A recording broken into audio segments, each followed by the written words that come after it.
Hola amantes de las huellas de la historia, soy Laura y les agradezco una vez más por todo su apoyo a este proyecto de historia colombiana. Como siempre les invitamos a dejarnos sus opiniones en nuestras redes o acá mismo en la opción de comentarios de Spotify.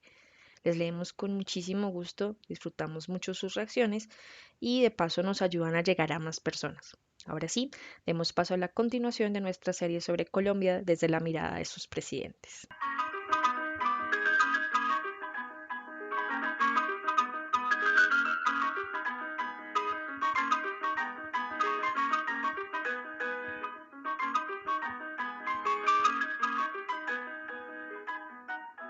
Para comenzar este episodio, quizás es bueno que hagamos un recordatorio de dónde habíamos quedado en la segunda presidencia de José María Obando, ya dentro del Partido Liberal y del lado moderado de ese partido, junto a su muy buen amigo José Hilario López, a quien sucedió en la presidencia. Como escuchamos en el episodio dedicado a Obando, este asumió la presidencia con un partido liberal que se encontraba dividido y que se estaba enfrentando a los liberales más radicales, los que se llamaban gólgotas. Estos no defendían tanto los intereses de los gremios, sino que sobre todo se enfocaban en políticas de libre comercio, de la protección de la propiedad privada y de un federalismo muy fuerte o radicalizado que además marcaba la separación definitiva entre Iglesia y Estado. Son precisamente estos gólgotas, estos liberales radicales, los que van a posicionar una nueva constitución, la constitución de 1853, y la posicionan de tal manera que Obando no tiene más remedio que aprobarla porque es el presidente en ese momento, aunque en el fondo cree que es muy débil para mantener el orden social y teme que vaya a resultar en más dificultades y caos de lo que pues se quisiera tener en esta nación que aún se está desarrollando. Sin mayor oposición, esa constitución de 1853 logró establecer como primer paso la separación entre Iglesia y Estado, organizó la Nueva Granada como federalista, le dio extensión al derecho al voto a todos los hombres mayores de 21 años, por primera vez sin tener en cuenta consideraciones raciales, y le dio vía libre a la elección popular de gobernadores locales, congresistas y magistrados. Los liberales moderados, a los que pertenecía Obando y López, temiendo estas tensiones que se podían presentar con los católicos o con los colombianos más conservadores, como había ocurrido años antes con la Guerra de los Supremos, decidieron organizar un golpe de Estado y le proponen a Obando que asuma como dictador para que se pueda recuperar el orden social y se suspenda tanto la Constitución del 53 como los poderes del Congreso. Ese golpe de Estado lo lideró el comandante de la guarnición de Bogotá, general José María Melo, quien cuando Obando se niega a asumir como dictador, porque él mismo había criticado esa tendencia dictatorial de Bolívar y pues le parecía incongruente con sus posturas liberales establecer una dictadura, pues Melo decide retirar a Obando del poder en abril de 1854 y ordena su captura. Tanto José María Obando como su gran amigo, el expresidente José Hilario López, van a repudiar ese golpe de Estado porque atenta a sus intereses en la democracia. Y se van a ir dando cuenta que ese golpe de Estado solo va a contar con apoyo entre militares y gremios artesanales en Bogotá y en las zonas más cercanas a Bogotá. Sin embargo, en el resto del país el resto de militares, los demás artesanos, algunos liberales radicales y los del Partido Conservador se van a negar a aceptar el gobierno de Melo y van a defender a toda costa la Constitución. Por esa razón van a organizarse y van a hacer una tregua política entre liberales y conservadores, estos liberales moderados a los que pertenecía José Hilario López y Omando también, y la tendencia conservadora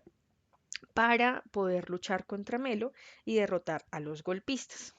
Esa tregua política que hacen para enfrentar a Melo y a sus partidarios logra recobrar el control de la Nueva Granada y van a entrar a la capital en diciembre de 1854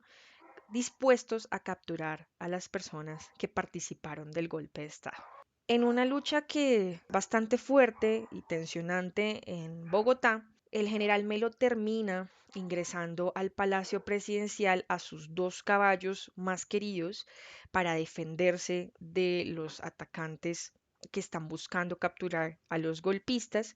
y antes de que le puedan hacer daño a los caballos o que los pueda coger algún conservador o alguna persona del otro bando, Melo decide matarlos para que no caigan en manos precisamente de esos opositores. Finalmente, el general Melo se va a rendir y va a ser expulsado del país, se va de exilio, pero sus seguidores, pues sin más forma de defenderse, son capturados por esta alianza liberal conservadora. En su mayoría eran artesanos que se habían enlistado en la Guardia Nacional en apoyo a Melo y iban a ser enviados al Istmo de Panamá.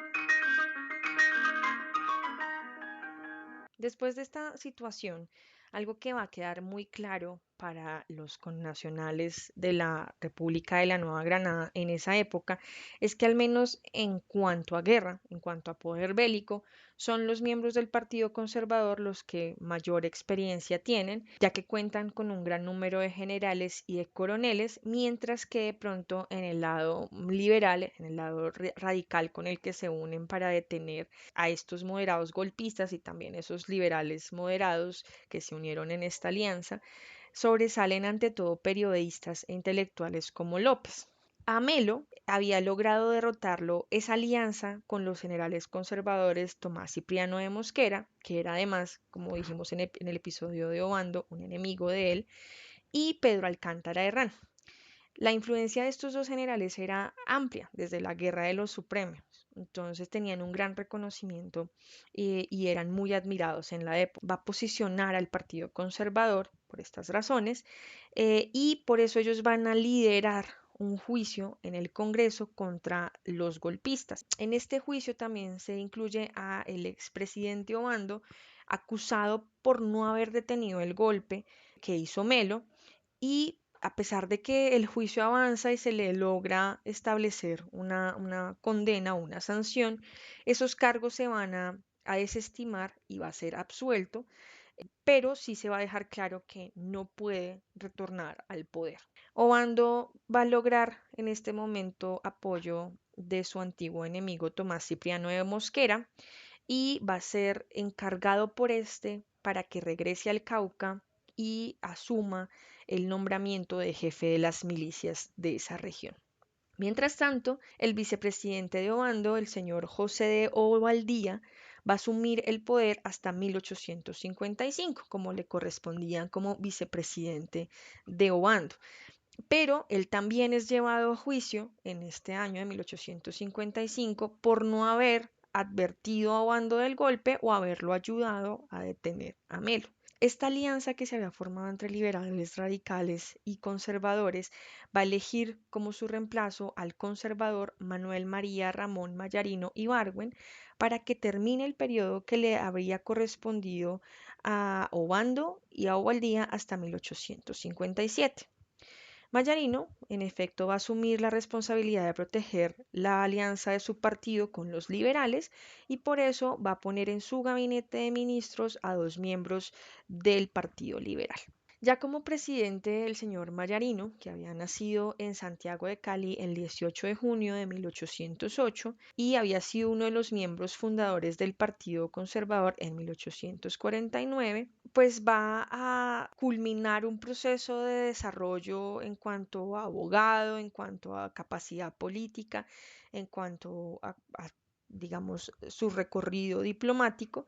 porque ya desde la primera presidencia de Tomás Cipriano de Mosquera había ocupado el cargo de canciller en el cual se firmó un tratado que va a llevar su apellido y el del firmante, el canciller firmante de Estados Unidos, que se llama el Tratado Mayarino-Bitlack. Este tratado se firma, como dije, con Estados Unidos para garantizar el flujo libre de mercancías, buques y ciudadanos estadounidenses por el Istmo de Panamá, sea cual fuere el medio de transporte o la manera en que ellos decidieran cruzar ese istmo. La idea era que a cambio había más facilidades para que los colombianos disfrutaran de los productos que venían de Estados Unidos, pero no se podía poner ningún tipo de traba a los ciudadanos estadounidenses para este flujo de mercancías.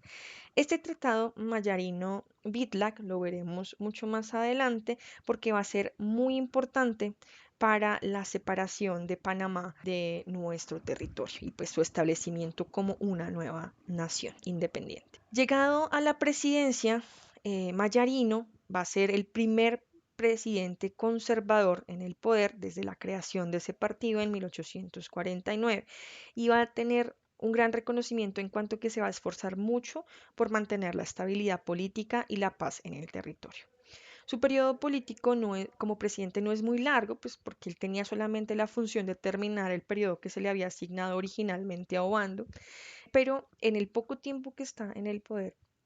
se va a destacar por medidas que van a buscar la protección de la independencia del Congreso frente a la presidencia para evitar golpes de Estado. Se va a esforzar en organizar el sistema aduanero y va a fortalecer las finanzas nacionales, logrando por primera vez en varias décadas una estabilidad luego de años de conflictos entre los dos partidos y entre sus precursores. Además, va a fortalecer la educación pública con varias reformas que van a hacer que sea de mejor calidad y de más fácil acceso. Va a promover reformas también al sistema penal, que no son muy comunes en muchos gobiernos, pero él se va a dedicar a eso. Y también va a hacer reformas electorales. Su preocupación a nivel educativo es grande, entonces por eso también va a dar un gran presupuesto y apoyo a la Biblioteca Nacional, mejorando el catálogo que la biblioteca ofrecía y apoyando en el presupuesto a museos en todo el territorio. Pese a ser conservador, y a ser muy católico él mismo, va a mostrar un gran compromiso con la libertad de cultos que promovía la Constitución de 1853 y le va a conceder nuevamente una personería jurídica a la Iglesia Católica, pero también la va a extender a otros cultos, a otras iglesias de otros cultos, por considerar que esto es importante para el orden social nacional. Lo que sí le va a quitar a la Iglesia Católica es la exclusividad para los registros civiles y se la va a dar desde 1856 a los notarios como una labor fundamental. En 1857, Mayarino termina su periodo y se va a convocar a las primeras elecciones en las que todos los hombres mayores de 21 años, como había establecido la Constitución del 53, podían ejercer su derecho al voto. El elegido en esta oportunidad es el conservador Mariano Espina Rodríguez, con quien se va a dar fin a la alianza entre conservadores y liberales y se va a dar paso a un gobierno en el que los únicos que van a tener cargos administrativos van a ser del Partido Conservador.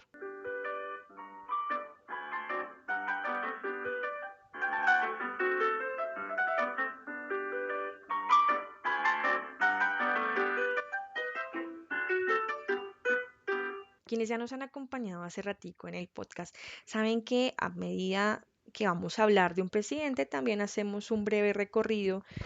por su biografía. De pronto hoy vamos a ser un poco menos profundas en la revisión que se va a hacer en el caso de Mayarino o en lo que vamos a hacer con Mariano Espina Rodríguez, pero siempre es importante tener en cuenta esa historia personal para ver cómo es que van a gobernar una vez se les dan todas las condiciones para que accedan a la presidencia. Siempre nuestra historia personal está muy ligada a nuestro contexto, pero también a las maneras en que vamos a tomar decisiones y en que esas decisiones van a impactar en los demás. No es la excepción lo que vamos a hacer con Mariano Espina Rodríguez, quien nació en Huasca, Cundinamarca, el 18 de octubre de 1805, pero a pesar de que nació en Cundinamarca, va a ser recordado sobre todo por su poder y su influencia en Antioquia. Ya vamos a ver cómo llega hasta allá. Él estudió jurisprudencia en el Colegio de San Bartolomé en Santa Fe y en 1828, a los 22 años, decide también estudiar economía política. En esa misma época va a participar en la fundación de la Sociedad Filológica de Bogotá, esta sociedad en la que se gestó todo el plan de conspiración de la llamada Noche Septembrina, con la que se quería acabar la dictadura de Bolívar. Era un atentado contra el libertador que es ayudado por Manuelita Sanz a escapar y que pues por esta razón logra salvar su vida. Pero como Bolívar se salva, sus partidarios y él comienzan a buscar a quienes participaron de esa conspiración y por esta razón Ospina va a huir a los páramos de Huasca y desde ahí se va a trasladar hacia Antioquia, donde se va a refugiar por un tiempo y va a ir buscando alianzas y a ir buscando apoyos que lo van a llevar a ejercer en algún momento como secretario del general José María Córdoba, un opositor de esta fase dictatorial de Bolívar, que sin embargo muchas veces a través de Ospina le envió cartas también a Bolívar para que intentara desistir de sus intereses dictatoriales. En 1836, Mariano Ospina Rodríguez asume la rectoría del Colegio Académico de Medellín, que es una institución antecesora de la Universidad de Antioquia. Ese mismo año va a ser elegido miembro de la Asamblea Electoral como representante de Antioquia en las elecciones de la nación.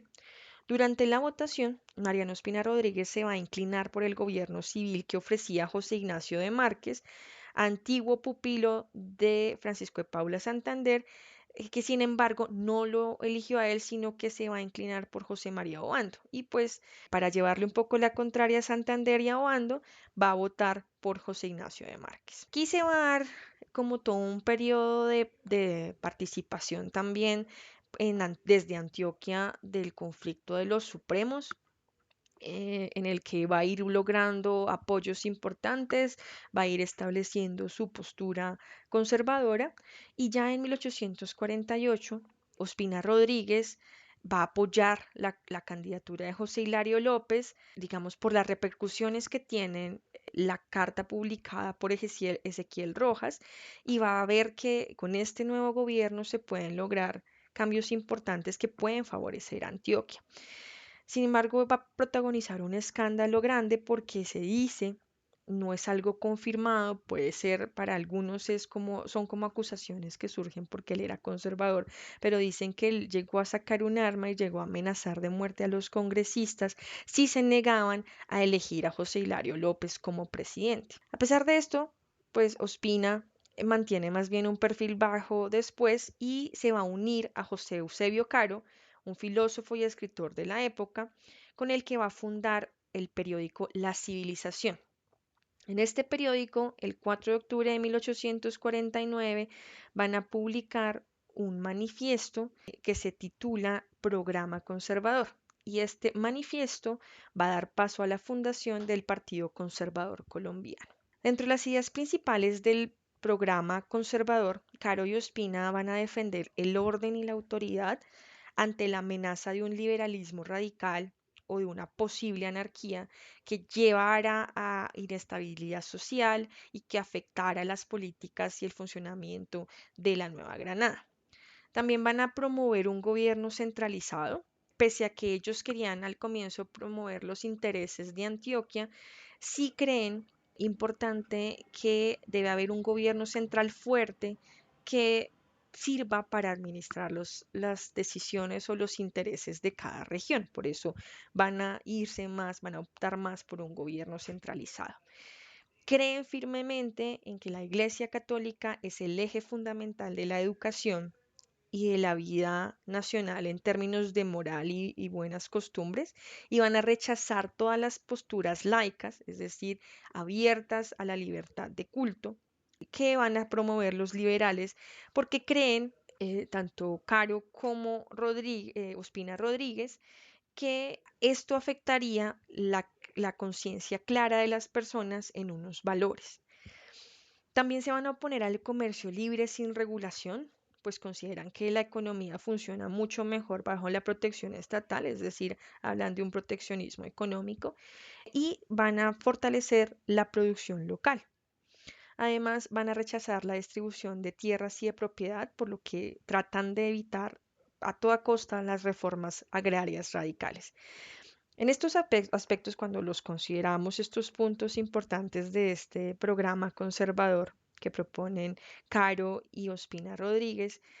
es importante ver cómo, pese a que ya han pasado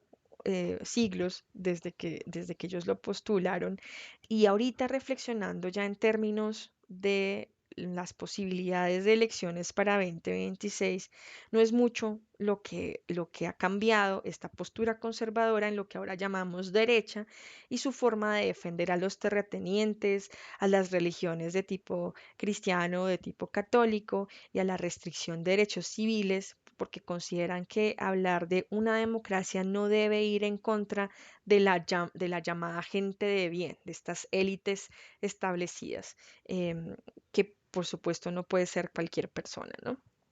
Y esto pues nos lleva a ver el último punto que aparecía en ese programa, que era precisamente esa necesidad de controlar la democracia. Para ellos sí, la democracia es importante, pero lo más importante ante todo es la base moral, una base moral cristiana y el respeto por las tradiciones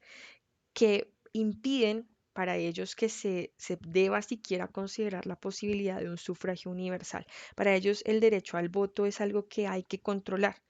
porque no todas las posturas o no todas las opiniones deberían ser bien vistas o siquiera consideradas. Esto es un vistazo de la postura conservadora o de derecha en términos actuales del siglo XIX, que pues a pesar de que decimos que somos más modernos y que andamos al día, es poco lo que ha avanzado.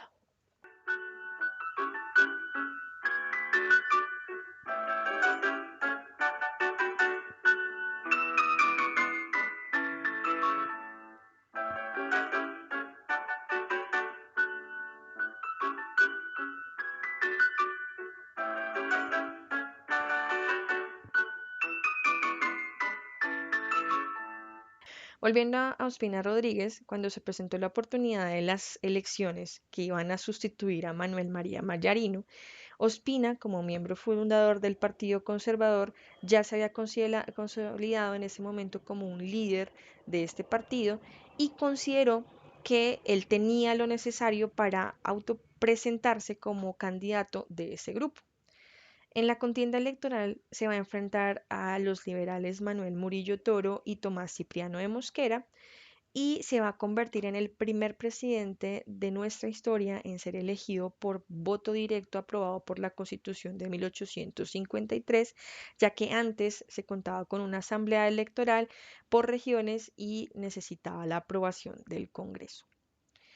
Pese a ese ascenso al poder, no va a ser mucho lo que Ospina Rodríguez va a lograr en la presidencia, más allá de traer a los jesuitas en 1858, que recordemos habían sido expulsados.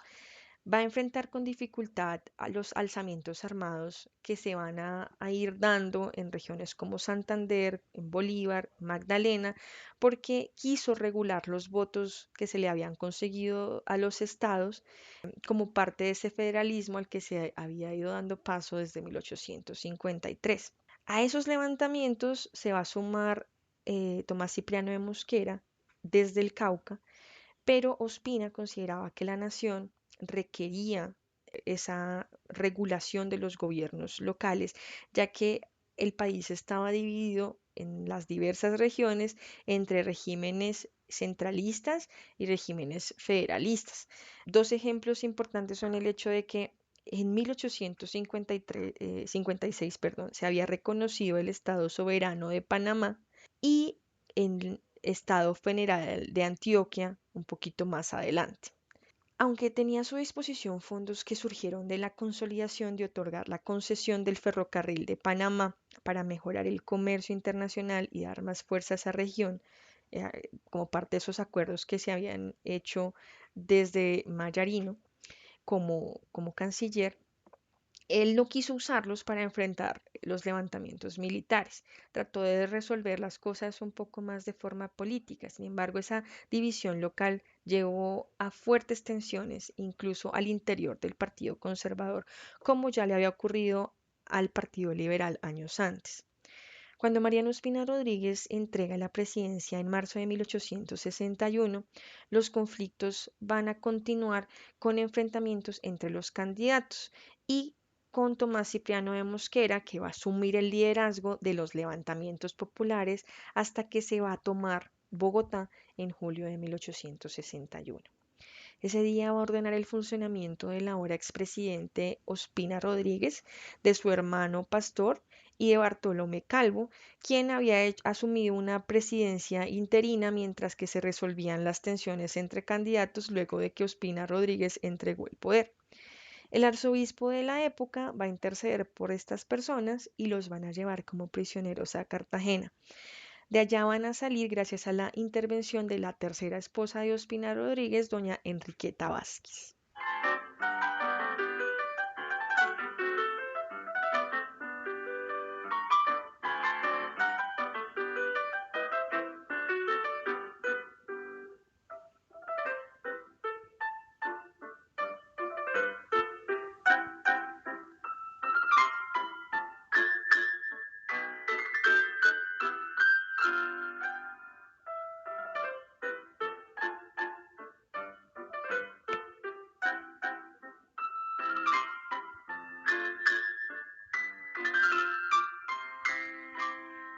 Con este caos militar que sacudió una vez más al país en 1858, cerramos este episodio dedicado al paso de los primeros gobiernos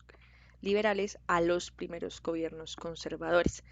Como siempre, les invitamos a que compartan sus opiniones y comentarios debajo de este episodio en Spotify o a través de nuestras redes sociales. Recuerden, si disfrutan de nuestro contenido, nos ayuda mucho que lo compartan y que llegue a más personas. Sus interacciones nos ayudan a seguir creando más episodios y contenidos sobre las huellas de nuestra historia. Hasta pronto.